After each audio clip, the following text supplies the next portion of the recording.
ఎవరైనా చనిపోతే వారి మత ఆచారాల ప్రకారం ఖననం చేయడము, దహనం చేయడము చేస్తూ ఉంటారు కదా సార్.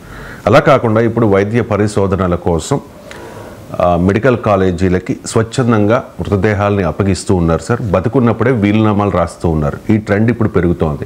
గతంలో కమ్యూనిస్టులు మాత్రమే ఇదంతా చేసేవారు అనే ఎక్కువగా చేసి ఉండొచ్చు. బట్ ఇప్పుడు మాత్రం ఈ ట్రెండ్ పెరుగుతోంది. కారణం ఏంటంటే ఖమ్మంలో ఒక ప్రైవేట్ కాలేజీలో 65 శవాలు, సర్కారు మెడికల్ కాలేజీల్లోనూ కొరత ఏం లేదు. బట్ ప్రైవేట్ కాలేజీలకు మాత్రం తప్పని తిప్పలు. ఒక్కో కాలేజీకి 10 శవాలు అవసరం. అంటే మెడికల్ కాలేజెస్లో మెడికోస్కి టీచ్ చేసేటప్పుడు ప్రాక్టికల్గా వాటిని కోసి ఎక్స్ప్లెయిన్ చేస్తారు కదా సార్. బట్ ఏంటంటే మృతదేహాలు లేకపోవడం వల్ల రబ్బరు బొమ్మలతోనే బోధించాల్సినటువంటి వాటి పరిస్థితి వచ్చిందట సార్. ఈ ట్రెండ్ పెరగడానికి ఏంటంటే మెడికల్ స్టూడెంట్స్కు చాలా వెరీ వెరీ కీలకమైనది బాడీ. ఎందుకంటే దట్ ఇట్ సెల్ఫ్ ఇది దేర్ ల్యాబ్. అది వాళ్ళ పరికరం. అది మనకు ఒక మెకానికల్ ఇంజనీర్కు ఇలా మెకానికల్ టూల్స్ పరికరమో, ఒక సాఫ్ట్వేర్ ఇంజనీర్కు కంప్యూటర్ సైన్స్ చదివే వారికి ఒక కంప్యూటర్ ఎలా పరికరమో. ఇప్పుడు కంప్యూటర్తో యాక్సెస్ లేకుండా కంప్యూటర్ సైన్స్ నేర్పగలమా? సో కంప్యూటర్ లేకుండా కంప్యూటర్ సైన్స్ నేర్పలేము.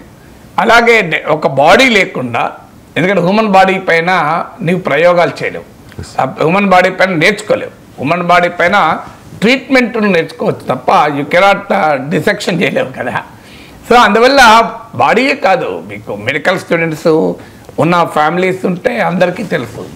వాళ్ళు ఈవెన్ వాళ్ళకి ఎగ్జామినేషన్ కూడా ఉంటుంది. లివర్ పట్టుకొని రావటం, వాళ్ళు ఇట్లా లివర్ పట్టుకొని రావాలి.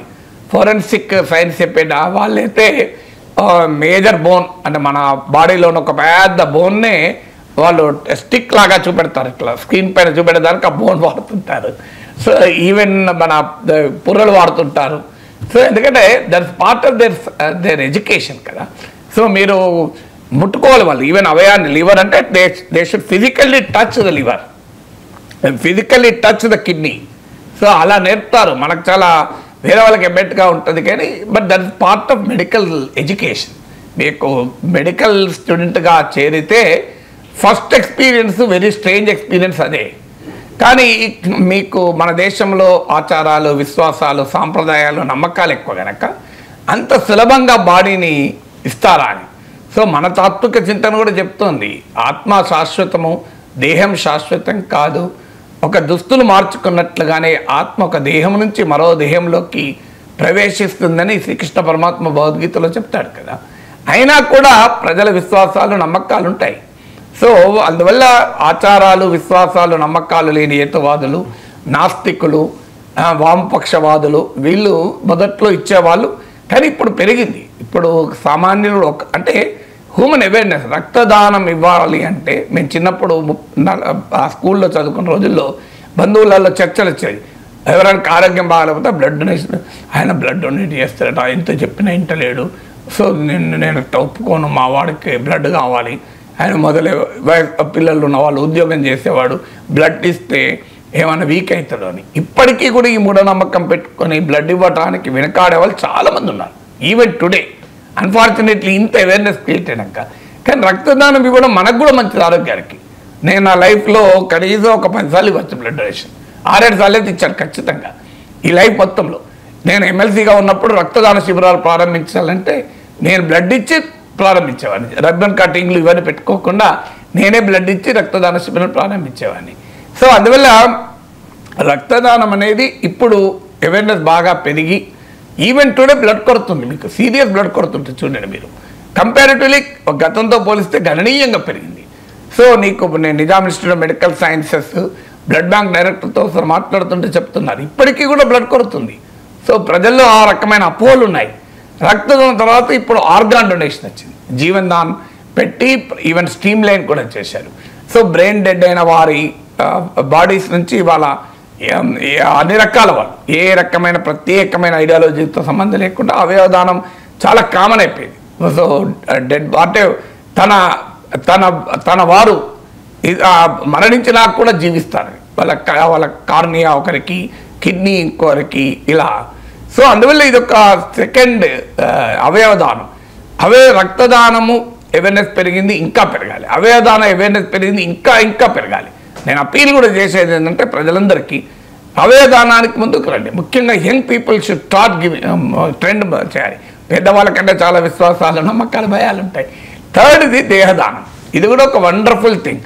నేను 4 రోజుల క్రితమే Nizam institute of medical science director doctor Beerappa గారికి, ఇది one very top specialist, wonderful doctor. So ఆయనకు ఒక మెసేజ్ పెట్టాను, సార్ ఇట్లా నేను నా బాడీ కూడా డొనేట్ చేయాలనుకుంటున్నాను, నిమ్స్కి అవకాశం ఉంటుందా అంటే ఆయన పెట్టిన మొదటి వర్డ్ ఏంటంటే సార్ గ్రేట్ థాట్ అన్నాడు. చాలా గొప్ప ఆలోచన అని. కానీ నిమ్స్లో మెడికల్ ఎంబీబీఎస్ కోర్స్ ఉండేది కనుక అక్కడ అవకాశం లేదు. ఇప్పుడు నేను have to consult Gandhi hospital or Osmania hospital. ఎందుకంటే మావాడు కూడా వచ్చాడు అమెరికా నుంచి. సో అందువల్ల దగ్గర వాళ్ళ పిల్లల సంతకాలు కూడా ఉండాలి. సో ఇది ప్రజలు కన్విన్స్ అవుతున్నారు రోజు రోజుకు. అయితే మీరు అన్నట్లు ఇప్పటికీ ఒక నమ్మకం, అన్ని కర్మకాండ చేసినాక మా నాన్న అడిగాడు ఒకసారి, అరే నేను కూడా ఇవ్వాలనుకుంటున్నారా, మా కర్మకాండ చేసినాక కూడా బాడీ డొనేట్ చేయొచ్చా అని. ఈలోగా నేను దాని గురించి ఇప్పుడు ఏమవుతుందంటే నా గురించి నేను చెప్పగలుగుతున్నా దేహదానం చేస్తా అని. కానీ మా నాన్న దేహదానం అంటే నేను మళ్ళీ భరించలేను. ఇంత ప్రోగ్రెసివ్గా ఆలోచించే నేను కూడా మా నాన్న బతికుండగా ఆయన దేహదానం అనే ప్రస్తావన తీసి కర్మకాండ చేసి కూడా బాడీ డొనేట్ చేయొచ్చా అని తెలుసుకొని మా నాన్న తెలుసుకోలేకపోయాను. ఎందుకంటే నేను భరించలేకపోయాను మా నాన్న దేహము దానము అనే పదాన్ని. అందువల్ల హ్యూమన్ ఎమోషన్స్ ఉంటాయి కదా. ఇప్పుడు నేను ఇంత ప్రోగ్రెసివ్గా దేహదానం అంటాను, కానీ నా భార్య ఆ పదమే వినలేదు. నా పిల్లలు ఆ పదం మాట్లాడితే వాళ్ళు భరించలేరు. సో అందువల్ల ఈ హ్యూమన్ ఎమోషన్స్ ఉంటాయి. వీటిని ఎవరమైనా చనిపోతాం, ఎన్నడో ఒకరోజు పుట్టిన ప్రతి ఒక్కడు చావక తప్పదు. ఇది మన తాత్విక చింతన, అందరికీ తెలిసింది. హిందూ ధర్మంలో ఇంకా ఎక్కువనే తెలుసు కానీ తక్కువ తెలియదు కదా. సో అందువల్ల అందరికీ తెలుసు పుట్టిన ప్రతి ఒక్కడు ఎన్నడో ఒకరోజు పోకపోదు. ఎవరు ఈ భూమిపైన శాశ్వతం కాదు. సో మనము కనీసము ఇప్పుడు నా కోరిక ఏంటంటే జీవితం అంతా విద్య కోసం, పరిశోధన కోసం, పిల్లల అధ్యయనం కోసం ఉపయోగపడ్డాము. Let us also after death be useful to the medical education, medical research. అంటే జీవితం అంతా విజ్ఞాన వ్యాప్తి కొరకు పనిచేసిన వారిగా జీవిత అనంతరం కూడా విజ్ఞాన వ్యాప్తికి, విజ్ఞాన పరిశోధనకు ఉపయోగపడాలని అనకాని. అంటే ఇది అందరూ అవయవదానము, రక్తదానము, ఈవెన్ దేహదానం. ఎందుకంటే ఆ వైద్య విద్యార్థులు నేర్చుకుంటేనే కదా మనం ఆరోగ్యంగా ఉండేది. ఆ బిడ్డలకు కనుక ప్రాక్టికల్ నాలెడ్జ్ లేదనుకోండి, సమాజంలో రేపు వాళ్ళు పెద్దవాళ్ళై డాక్టర్లై మళ్ళీ ఎవరు మన మీద ప్రయోగాలు చేస్తారు. అది ఇంకా ప్రమాదకరం కదా. అందువల్ల మెడికల్ అయితే దీనికి కొన్ని ఫ్యాక్టర్స్ ఉన్నాయి. ఇప్పుడు మీకు అమెరికాలో మా అన్నయ్య కొడుకులు డాక్టర్స్ ఉన్నారు. మా అన్నయ్య కొడుకు చెప్తున్నాడు, వాడు జాన్స్ హాప్కిన్స్ యూనివర్సిటీలో ఎండీ చేశాడు. సో వాడు చెప్తున్నాడు వాళ్ళ యూనివర్సిటీలో ఒక ప్రొసీజర్ ఏంటంటే, మిగతా యూనివర్సిటీ ఎట్లుందో నాకు తెలియదు, ఆ యూనివర్సిటీలో ప్రొసీజర్ ఏంటంటే బాడీ డొనేట్ చేశాక that record will be kept. మన దగ్గర లేదు, నేను తెలుసుకున్నాను. ఆ రికార్డ్ కెప్ట్ అయ్యి దాని బాడీని పూర్తిగా యూటిలైజ్ చేశాక ఇక ఆ మిగతా రిమైన్స్ ఉంటాయి కదా, వీళ్ళు వాడేసి ఇంకా వివరంగా చెప్పలేను. కానీ ఆ తర్వాత వీళ్ళ పరిశోధన అవసరాలు తీరాక, వీళ్ళ చదువుకోవడం అవసరాలు తీరాక ఆ బాడీలోని మిగతా పార్ట్స్ ఉంటాయి, వాటన్నిటినీ ఒక ప్రత్యేకంగా భద్రపరిచి ఎవరి బాడీ అయితే డొనేట్ అయిందో మెడికల్ హాస్పిటల్కు వారి కుటుంబ సభ్యుల్ని, వారి బంధువుల్ని కాలేజీకి పిలిచి ఈ పిల్లలు, టీచర్లు, ఫ్యాకల్టీ అందరూ హాజరై వారికి ఒక పర్టికులర్ ఈవెంట్ జరిపి వారికి థ్యాంక్స్ చెప్తారు. పిల్లలు మీరు చేసిన త్యాగము, మీరు చేసిన సహకారంతో మేము చదువుకోగలిగాం, మేము నేర్చుకోగలిగాం, మీకు మేము కృతజ్ఞతలుగా ఉంటాము అని వాళ్ళకు కృతజ్ఞతాపూర్వకంగా వాళ్ళకి థ్యాంక్స్ చెప్పి వాళ్ళను సముచిత రీతిలో గౌరవించి ఆ బాడీ పార్ట్స్ కూడా వాళ్ళకి అప్పచెప్తారట. వెళ్తే వాళ్ళు మళ్ళీ తీసుకెళ్ళి దానం చేసుకోవచ్చు. సో ఇంత ప్రొఫెషనల్గా చేస్తారని. ఇది కనుక మన దేశంలో కూడా చేయగలిగితే చాలామంది నమ్మకాలు, విశ్వాసాలు ఉన్న వాళ్ళకి కూడా బాడీ ఇస్తారు. ఎందుకంటే ఏడాది తర్వాత ఎప్పుడో వాళ్ళ పరిశోధన అవసరాలు తీరాక విల్ గెట్ ది రిమైన్స్. ఇప్పుడు మళ్ళీ నమ్మకాలతో, విశ్వాసాల ప్రకారం చేసుకోవచ్చు అది. సో అలా కానీ మన దగ్గర ఆ రకమైన మెయింటెనెన్స్, ప్రాక్టికల్ రికార్డ్స్ కూడా ఉండాలి. సో అందువల్ల this is a very big challenge. ఎందుకంటే చాలా ప్రజల వ్యక్తిగతమైన నమ్మకాలు, విశ్వాసాలు. ఇప్పుడు చాలా వైద్య కళాశాలల్లో బాడీస్ దొరకక ఈ అన్ఐడెంటిఫైడ్ బాడీస్ ఉంటాయి కదా, ఇది మున్సిపాలిటీ వాళ్ళు, సో వాళ్ళ మీద పరిశోధనలు చేయాల్సి వస్తుంది. సో ఒక దగ్గర చదివాను, మన దగ్గర కాదు వేరే చోట, ఒక మెడికల్ కాలేజ్ ప్రొఫెసర్ పాఠం చెప్పడానికి వెళ్తే బాడీ డొనేట్ అయిన బాడీ వస్తుంది అంటే చూసే వరకు అలా ఫాదర్ అట బాడీ. సో ఆయన ఫాదర్ బాడీని కూడా తన మెడికల్ కాలేజ్ డొనేట్ చేశాడు. యాక్సిడెంటల్గా తనకే తాను టీచ్ చేసేటప్పుడు వచ్చింది, అయినా కూడా ధైర్యంగా టీచ్ చేశారట. That should be the spirit of knowledge. అందువల్ల ఖచ్చితంగా మెడికల్ ఎడ్యుకేషన్ కొరకు, మెడికల్ రీసెర్చ్ కొరకు, సమాజ హితం కొరకు మన శరీరంలోని ప్రతి అణువు, మన మనస్సులోని ప్రతి అణువు, మన మేధస్సులోని ప్రతి అణువు ఉపయోగపడాలి.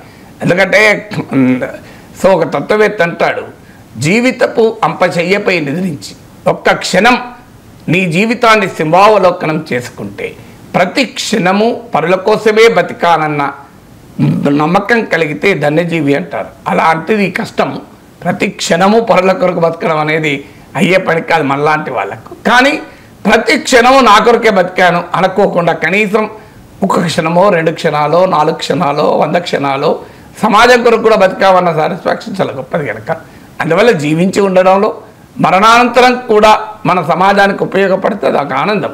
అందువల్ల రక్తదానం, అవయవదానం, దేహదానం వైద్య శాస్త్ర అభివృద్ధికి, వైద్య విద్యకు, వైద్య పరిశోధనకు ఉపయోగపడుతుంది కనుక సమాజం కూడా చైతన్యవంతం కావాలి.